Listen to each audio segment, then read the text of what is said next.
Estamos aqui com o senhor Josué Vieira dos Santos, da cidade do Paraná.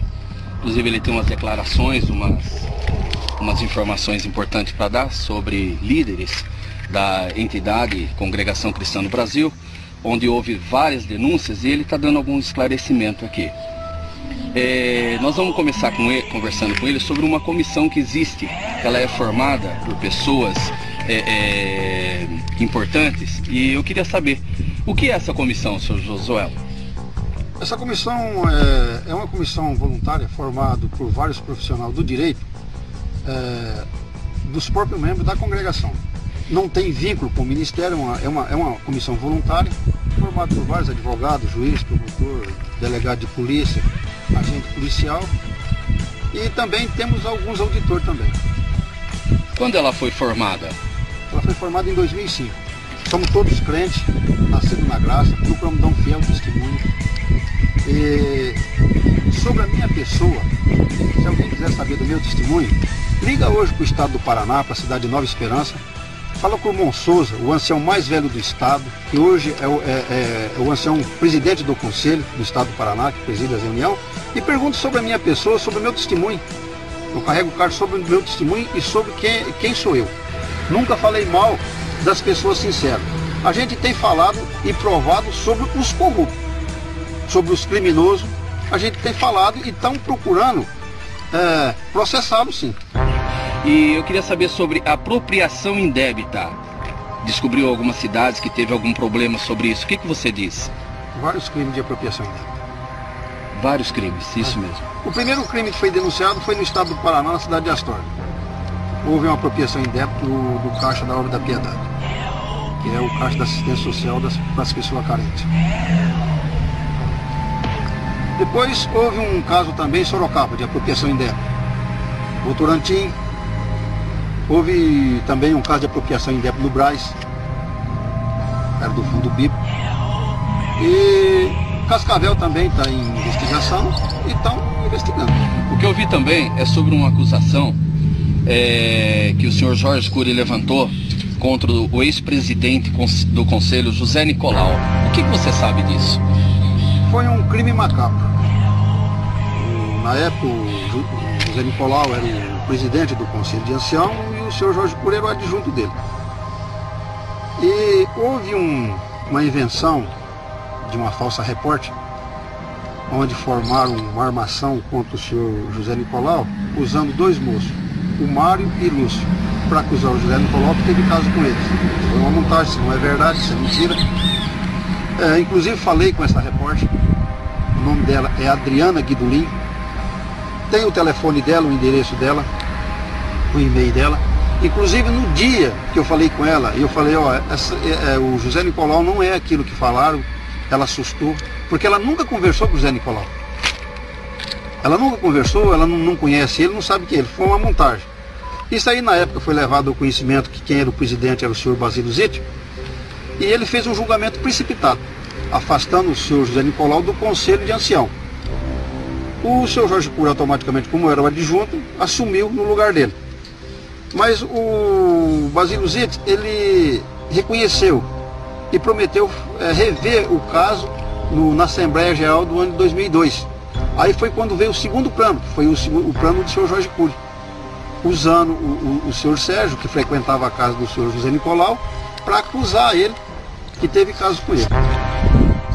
Prometendo dinheiro, prometendo tirar ele fora do país e pagando uma importância para ele de quase 20 mil. Depositando esse dinheiro na conta da mulher dele, a mulher dele na cidade de Itaú, onde o Sérgio, ele autorizou a quebra de sigilo bancário da esposa dele, a Adriana, e autorizou a quebra de sigilo telefônico e também uma gravação entre a transação do negócio entre ele e o seu Jeremias Guido, que foi quem fez a intermediação de toda essa tramóia. E posteriormente, estive conversando com o Sérgio, estive na casa dele, falei com ele, falei com o pai dele, onde o pai dele é indignado com isso. O pai dele considera isso daí, o que fizeram com o Zé Nicolau, um crime hediondo, e não se conforma. Ele é inconformado, não sou ele, como a mãe. E tudo isso aconteceu. Eu tinha um particular com o Serginho, e irmão Mário, que eles vinham lá na minha casa para orar, nós orávamos, e lá estava a minha família, nunca fiquei sozinho com eles, tudo mentira, nunca aconteceu. Sempre quando não estava minha filha, estava meu genro, estavam os meus netos junto com a gente, compreendeu? E até a gente levava os irmãos que vinham lá visitar a gente, levava lá na Copa para tomar um café, um lanche que Deus preparava, né? E lá no Deus, e nunca faltou irmão para orar comigo, irmão. Sempre Deus preparava irmãos para nós orarmos. É da Irmandade, não precisa de ver. O irmão é inocente mesmo, né? Sobre uma carta que existe, que foi escrita há bastante tempo, aconselhando o senhor Jorge Cury referente a uma mulher. Essa mulher chama Marlene. O que você diz disso? O que você sabe dessa carta? O que eu sei sobre essa carta é que essa carta existe, né? Na época ainda do nosso irmão saudoso Vitório Ano. E ele escrevia uma carta para o Josias Cavalcante, de Araçatuba, ancião de Araçatuba. Aí falava sobre esse caso entre Jorge Cury e Marlene. Entendeu? O que eu sei é isso daí. Tá certo. Eu também li e ouvi comentários que essa carta foi periciada. Isso é verdade? Mas isso é mentira. Isso é mentira, porque essa carta ela está em poder do Josias Cavalcante. A original está com ele. E essa original ele nunca forneceu para ninguém. E um documento ele só pode ser periciado com o original. Jamais você pode periciar um documento com uma cópia. E o Josias Cavalcante ele sofreu muitas ameaças por causa dessa carta. Inclusive ele foi ameaçado de morte. Ele sofreu um atentado dentro da casa dele. A esposa dele é uma mulher que eu admiro muito, ele, o Josias. E ela mesma me contou para mim que ela mesma sofreu ameaça por causa dessa carta. Onde que eles ameaçavam ele para ele dar fim na carta.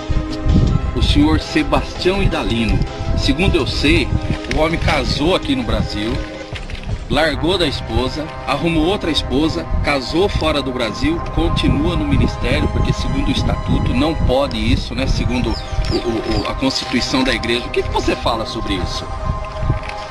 Realmente, isso daí é verdade, não é mentira. Sobre o caso de ter levado uma mulher para acusar um diácono, né? Jorge Ribeiro.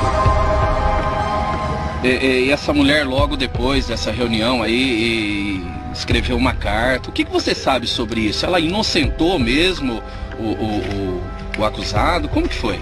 Uma reunião na cidade de Chapecó, houve sim uma acusação contra ele, mas foi uma acusação assim planejada, onde que houve uma reunião no sábado e no domingo essa mulher ia na reunião para acusar o diácono, Jorge Ribeiro. Jorge Ribeiro é uma pessoa querida pelo povo. Ele morava na cidade de Maravilha, 150 km de Chapecó, no estado de Santa Catarina, e veio para Chapecó. E quando ele chegou em Chapecó, ele entrou no coração do povo. Então, entrou um ciúme muito grande por parte dos outros diáconos, por causa dele entrar no coração do povo e ser uma pessoa querida. Onde que formaram essa trama diabólica também contra ele. Nova Independência no Rio Grande do Sul. Teve um caso lá. O que você sabe desse caso? Teve um caso não. Tá tendo uma destruição. Aquilo lá para mim é um crime material e um crime espiritual. Porque ali você está vendo família sendo destruída espiritual e material. E o cooperador lá, nosso Montel. Ele é o cooperador. Um homem evangelista, alemão.